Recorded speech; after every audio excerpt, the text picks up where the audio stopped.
Assalamualaikum warahmatullahi wabarakatuh. Innal hamdalillah nahmaduhu wa nasta'inuhu wa nastaghfiruh wa na'udzu billahi min shururi anfusina wa min sayyiati a'malina. من يهده الله فلا مضل له ومن يضلل فلا هادي له. أشهد أن لا إله إلا الله وحده لا شريك له وأشهد أن محمدا عبده ورسوله لا نبي بعده. اللهم صل وسلم وبارك على محمد صلى الله عليه وعلى آله وصحبه وسلم أجمعين. يا أيها الذين آمنوا اتقوا الله حق تقاته ولا تموتن إلا وأنتم مسلمون. يا أيها الناس اتقوا ربكم الذي خلقكم من نفس واحدة وخلق منها زوجها وبث منهما رجالا كثيرا ونساء واتقوا الله الذي تساءلون به والأرحام إن الله كان عليكم رقيبا. يا أيها الذين آمنوا اتقوا الله وقولوا قولا سديدا يصلح لكم أعمالكم ويغفر لكم ذنوبكم ومن يطع الله ورسوله فقد فاز فوزا عظيما. أما بعد فإن أصدق الحديث كتاب الله وخير الهدي هدي محمد صلى الله عليه وسلم وشر الأمور محدثاتها فكل محدثة بدعة وكل بدعة ضلالة وكل ضلالة في النار. أيها الكرام وإياكم رحمكم الله. Tidak ada kata kecuali pujian, sanjungan kepada Allah Tabaraka wa Ta'ala. Tiada penghormatan kepada Allah dan Rasul-Nya. Karena dengan perjuangannya lah, alhamdulillah kita bisa menikmati hidayah dari Allah berupa dinul Islam dan hidayah taufik serta hidayah ilham serta yang lain-lain ini. Juga teruntuk kepada seluruh keluarga, sahabat dan umatnya. Ma'asyiral muslimin wa iyyakum rahimahumullah. Pertemuan kita pada hari ini kita akan melanjutkan kajian rutin kita, yaitu tentang kitab Riyadhus Shalihin jilid 1 dari hadis ke-36. Ma'asyiral muslimin, hadis yang ke-36, hadis ini hadis yang membuat kita mengambil hikmah yang begitu besar. Karena apa? Dengan hadis ini insya Allah semakin bisa tabah, semakin bisa sabar, dan semakin bisa kita memahami. Dari mana taunya? Lihat, di hadis ini Rasul mengabarkan kepada kita melalui sahabat Abdullah bin Mas'ud, di mana Allah Tabaraka wa Ta'ala mensifati orang-orang yang ia cintai dengan sifat yang luar biasa. Apa itu? Dalam menegakkan kebenaran, para nabi-nabi itu mempunyai kesabaran yang luar biasa. Ia sangat faham sekali siapa yang dihadapi. Maka toleransi yang begitu besar sudah Rasul sampaikan, contohkan. Sehingga dengan dizolimi, dengan disakiti, dengan dilakukan dengan yang tidak semestinya, maka keburukan mereka bukan dibalas dengan keburukan, tapi justru dibuka kebaikan. Didoakan agar ia menjadi orang yang diampuni oleh Allah. Kenapa? Karena fa innahum la ya'lamun. Karena sesungguhnya mereka itu tidak mengetahui. Sehingga dengan doa para nabi tadi nanti akan dikisahkan hadis-hadis yang mencerminkan akhlak Nabi sallallahu alaihi wasallam. Wabil khusus doa ini kapan beliau baca? Sambil beliau mengucap wajahnya yang terlumuran darah. Ini wallahu a'lam. Ada yang mengatakan yang disifati adalah Nabi pada saat dakwah.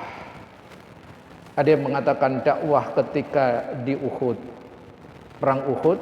Ada yang ketika dakwah ke Taif. Nanti kita akan menyampaikan.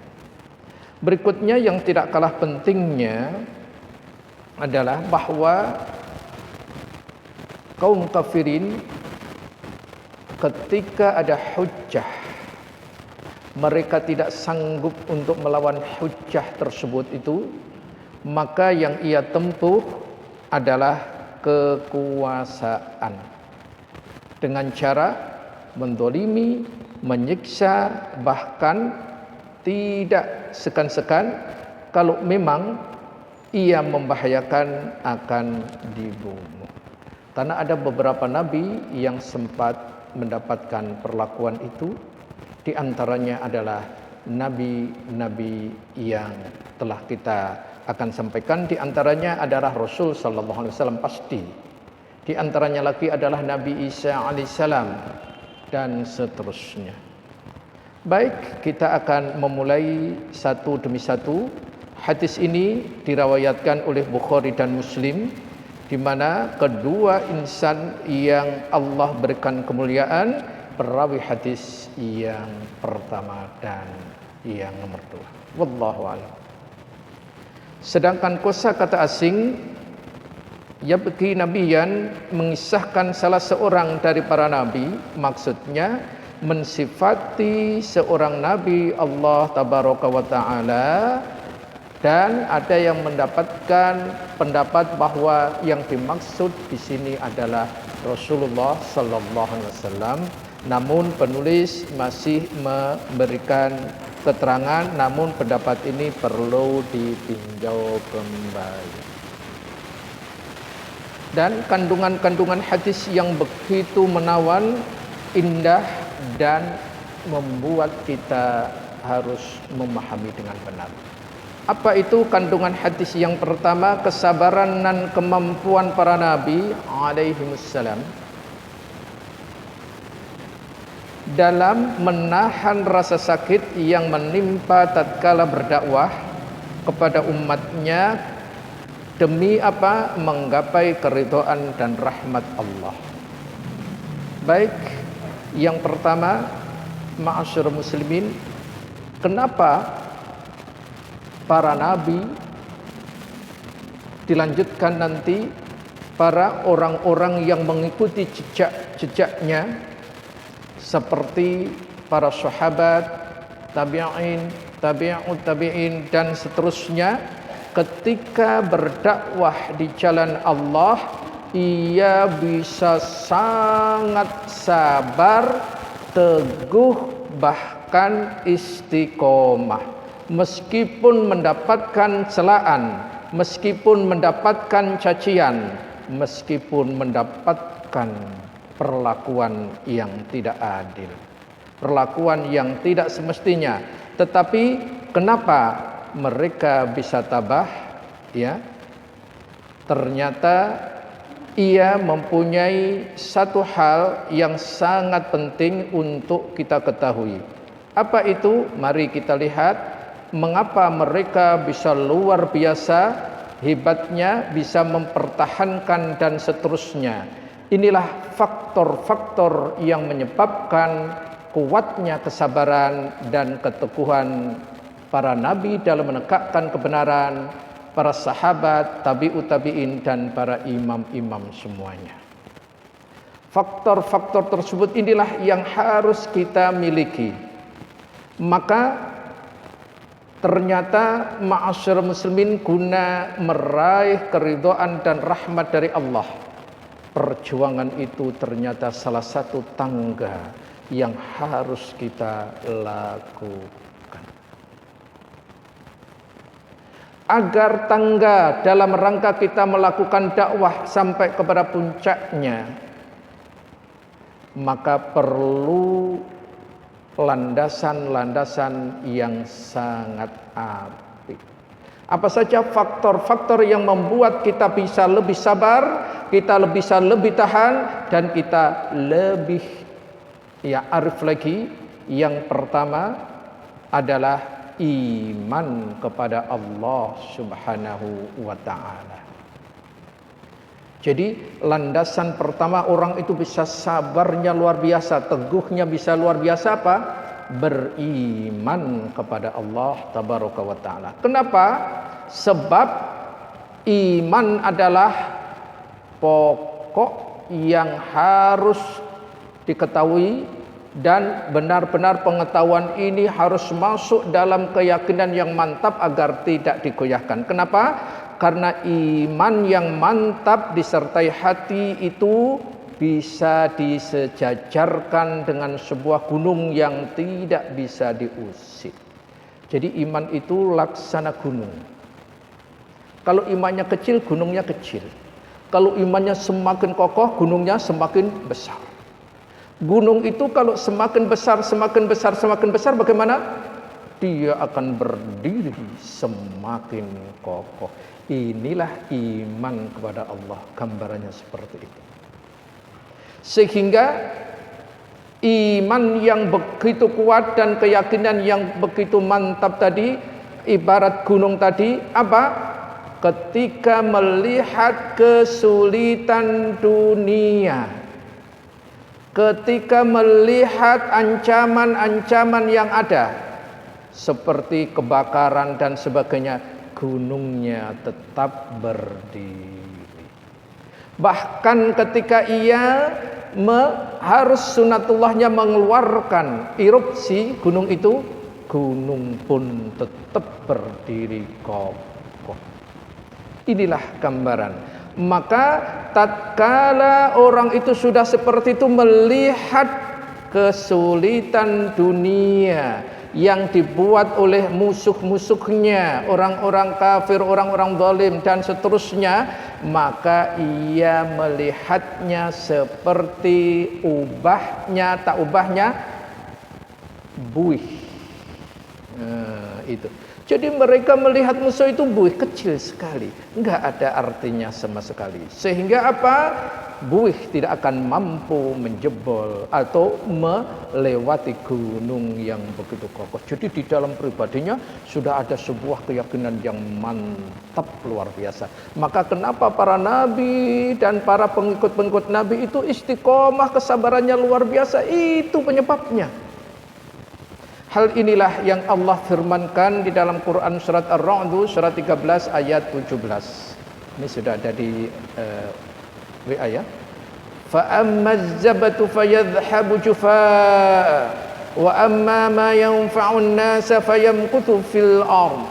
Adapun buih itu akan hilang sebagai sesuatu yang tak ada harganya. Adapun yang memberi manfaat kepada manusia, maka ia tetap di bumi. Dari satu faktor ini saja sudah meragam faktor-faktor yang lain dan sekaligus menguatkan kesabaran ketabahan tersebut. Bayangkan gunung yang besar, tinggi, kemudian ada lautan di sebelahnya, ada buih, maka buih itu tidak akan bisa menggoyangkan yang namanya gunung. Nah, keimanan para nabi itu sudah sampai tingkatan seperti itu. Keimanan para sahabat-sahabat Nabiullah, para ulama-ulama tabi'in, tabi'ut tabi'in, dan para ulama-ulama yang kenapa mereka kok bisa sehebat itu, inilah yang pertama. Kemudian faktor yang kedua, sosok pemimpin yang bisa menyatukan hati manusia. Jadi harus, kalau Islam mau kokoh kembali, harus ada satu figur yang bisa menyatukan kembali hati-hati kaum muslimin. Yang bisa menyatukan ini siapa? Tidak ada yang bisa menyatukan kecuali satu. Siapa itu? Rasulullah sallallahu alaihi wasallam. Dan ini kita sudah berakhir karena Rasul sudah nggak ada. Namun Rasul sudah wafat, syariatnya akan bisa menyatukan umat manusia. Jadi kalau umat manusia ingin bersatu, ayo suri tauladan kita sudah ada. Laqad kana lakum fi Rasulillahi uswatun hasanah. Semua sudah dicontohkan oleh Nabi sallallahu alaihi wasallam. Ana akan kabarkan sebagaimana sosok Nabi sallallahu alaihi wasallam di poin kedua. Apa itu? Beliau di samping memiliki segala sesuatu, perawakan badannya yang begitu bagus. Rasul itu manusia tertampan itu 3. Ya, manusia tertampan di dunia itu 3. Siapa? Pasti Nabi Yusuf disebut sekali. Padahal enggak, Nabi Adam. Baru Nabi Yusuf, baru Rasulullah sallallahu alaihi wasallam. Itu. Nabi Yusuf itu masih kalah cakupnya dengan Nabi Adam. Kenapa? Nabi Adam itu aslinya. Nabi Yusuf fotokopinya. Coba, fotokopi dengan aslinya bagusan mana? Asli. Habis ummahat kalau hamil gimana? Nabi Yusuf aja yang dibaca, padahal nggak ada syariatnya itu. Ya. Sekali lagi, badannya Rasulullah adalah manusia yang sangat tampan, bagus sekali. Jiwanya sempurna. Kedekatannya dengan Allah luar biasa. Akhlaknya mulia. Ciri-ciri yang menawan, sifat yang terhormat, yang mampu menawan hati dan membuat jiwa manusia semuanya tunduk pada beliau.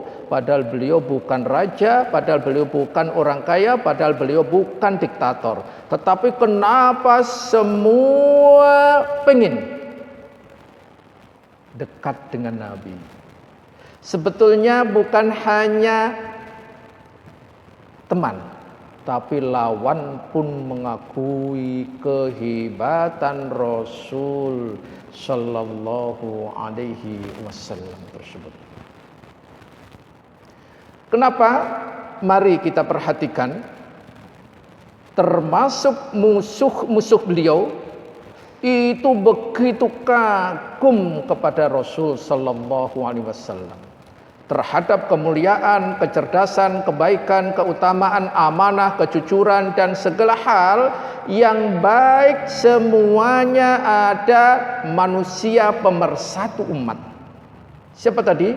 Rasul sallallahu alaihi wasallam. Di antara musuh-musuh yang mereka angkat topi kepada Rasul, mereka hormat kepada Nabi, apa itu?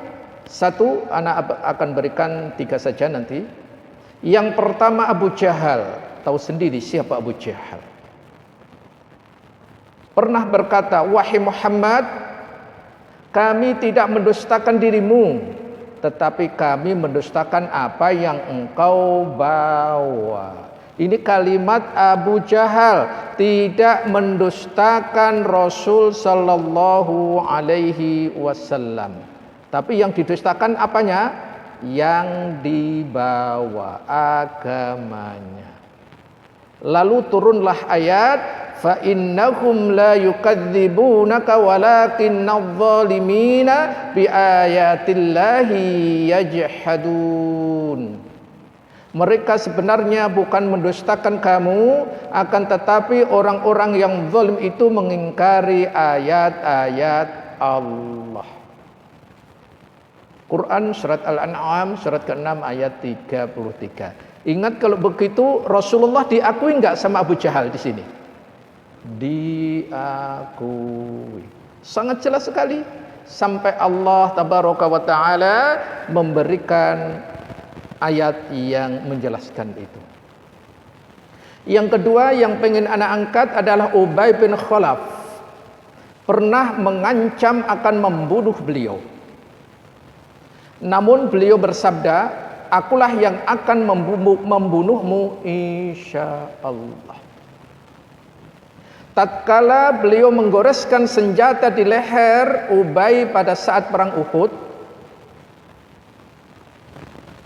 dan hanya berupa goresan yang sangat kecil saja, hanya digores kecil saja. Apa yang dikatakan? Maka Ubay bin Khalaf berkata, waktu di Mekah dulu itu dia pernah berkata padaku, akulah yang akan membunuhmu. Demi Allah, andaikan saja dia meludahimu, tentu ludahnya sudah bisa membunuhku. Lihat bayangan. Dia mengakui enggak hebatnya Rasulullah itu. Baru diludahi aja itu sudah mati. Hebat enggak?